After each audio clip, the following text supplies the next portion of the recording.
کراچی آنے والا کارگو طیارہ اچانک لاپتہ ہوا سمندر کے اندر۔ اب اس حوالے سے اہم پیش رفت ہوئی ہے، لیکن سوال یہ پیدا ہوتا ہے کہ یہ حادثہ کس طرح سے پیش آیا، کیونکہ سوشل میڈیا پر ایک مبینہ آڈیو جو کہ اس پائلٹ کی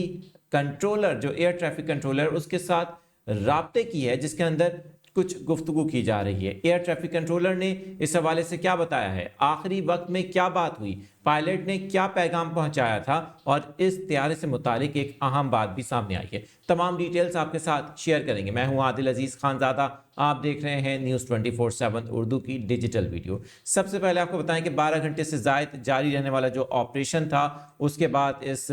طیارے کا جو ملبہ ہے وہ مل گیا ہے۔ یہ آپ اسکرین پر رائٹ سائڈ پر مناظر دیکھ رہے ہیں کہ کچھ ٹکڑے اس کے ملے ہیں، کچھ حصے جو ہیں وہ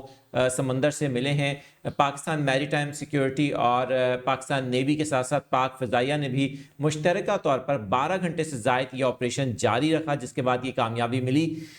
اس طیارے میں جو بدقسمت طیارہ تھا کارگو، اس میں 5 لوگ سوار تھے جن کا تعلق پاکستان سے بتایا جاتا ہے۔ یہ ایک نجی کمپنی کا کارگو طیارہ تھا جس کا نام K2 ایئر ویز بتایا گیا ہے۔ اچھا، اب ذرا ایک چیز ابھی سمجھنے کی ضرورت ہے، آخر میں کیا ہوا لاسٹ منٹ میں، جب بتایا جا رہا ہے کہ 9:18 پر پاکستان کے مقامی وقت کے مطابق کراچی ایئر ٹریفک کنٹرولر سے اس طیارے کا رابطہ ہوتا ہے، اور بتایا جاتا ہے کہ کچھ ٹیکنیکل فالٹ ہے، جو نیویگیشن سسٹم میں وہ کام نہیں کر رہا، اور ٹھیک 2 منٹ کے بعد طیارہ اچانک سے کافی زیادہ نیچے، یعنی 35,000 فٹ سے اچانک سے 33,000 اور اس کے بعد 30,000 فٹ کی بلندی پر آتا ہے اور ریڈار سے غائب ہو جاتا ہے۔ کیا میڈے کال دی گئی تھی؟ کیا پائلٹ کو پتا تھا کہ یہ ہونے جا رہا ہے؟ اس حوالے سے ذرا کچھ اہم تفصیلات آپ کے سامنے رکھیں گے جو ابھی سامنے آئی ہیں۔ پہلی بات تو یہ ہے کہ یہ جو K2 ایئر ویز کا کارگو طیارہ ہے، اس سے متعلق بتایا جا رہا ہے کہ اس میں پہلے ہی فنی خرابی تھی، جسے دور کرنے کے لیے اسے شارجہ بھیجا گیا تھا۔ وہاں پر 5 دن یہ ایک کمپنی کے پاس رہا، جہاں پر اس کی مرمت کی گئی، اور اس کے کچھ پرزے تھے جو نہیں مل رہے تھے، وہ غالباً امریکہ سے بتایا جا رہا ہے وہ پرزے منگوائے گئے۔ دین پھر اس کو دوبارہ سے ایک کمپنی جس کا نام ناردرن ٹیکنیکس بتایا جا رہا ہے،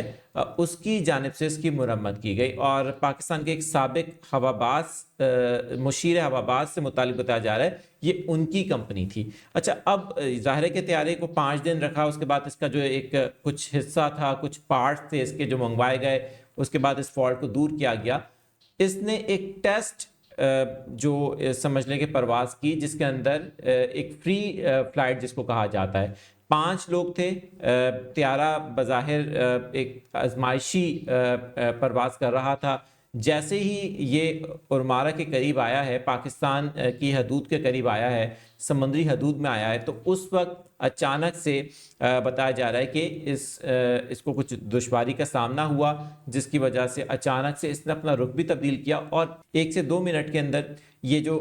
پرواز ہے، یہ پرواز کافی زیادہ نیچے آ گئی، اور اچانک سے اس کا ایئر ٹریفک کنٹرولر سے رابطہ منقطع ہو گیا۔ اب جو ایئر ٹریفک کنٹرولر ہیں کراچی کے، انہوں نے نجی ٹی وی چینل سے گفتگو کی۔ ان کا سٹیٹمنٹ کچھ یہ ہے کہ انہوں نے بتایا ہے کہ جو طیارہ ہے اس سے متعلق ان کا کہنا ہے کہ پہلے سے کوئی میڈے کال نہیں دی گئی تھی، یعنی کہ جب 9:18 پر پہلی بار رابطہ کیا گیا، اور اس کے بعد جب مسلسل کنورسیشن چل رہی تھی آخری منٹ تک، تو پائلٹ کی جانب سے میڈے کال نہیں دی گئی، یعنی کہ پائلٹ کو شاید خود بھی اندازہ نہیں تھا کہ اتنا سڈن ہو جائے گا۔ اب بات کرتے ہیں اس مبینہ آڈیو سے متعلق، جس میں یہ کہا جا رہا ہے کہ کوئی میڈیکل ایمرجنسی ہے اور اس طرح کی کوئی بات کی گئی ہے، تاہم اس آڈیو کی سرکاری سطح پر کوئی تصدیق نہیں ہوئی ہے۔ سوشل میڈیا پر یہ آڈیو ضرور چل رہی ہے، تاہم اس کی ابھی تک خاص طور پہ پاکستان ایئرپورٹ اتھارٹی کی جانب سے بھی کوئی کنفرمیشن نہیں کی گئی ہے۔ یہ بدقسمت طیارہ جو کہ شارجہ سے کراچی کی جانب اس نے اڑان بھری تھی، بٹ سمندر میں یہ گر کر تباہ ہوا۔ جو 5 افراد تھے، ظاہر ہے ان کے بچنے سے متعلق تو کوئی امکان موجود نہیں ہے، کیونکہ کافی دیر 12 گھنٹے کے بعد جا کر اس کا ملبہ ملا ہے، اور وہ بھی چند ٹکڑے ملے ہیں۔ ابھی بھی یہ سرچ آپریشن جاری ہے، اس کے مختلف دیگر پارٹس، کیونکہ ظاہر ہے کہ اصل وجہ کیا ہے اور کس وجہ سے یہ حادثہ ہوا جب اس کا بلیک باکس ملے گا مزید انویسٹیگیشن ہوگی اور جو ایکسپرٹس ہیں وہ بیٹھیں گے اور اس بات کا پتہ لگائیں گے کہ آخر اچانک سے ایسا کیوں ہوا، کیونکہ یہ شارجہ سے ٹریول کرتے ہوئے اس نے عریبین سی آلموسٹ کراس کر لیا تھا اور یہ ارمارا کے قریب تقریباً 155 ناٹیکل مائل کراچی سے، جبکہ صرف 53 ناٹیکل مائل ارمارا سے یہ سمندر میں تھا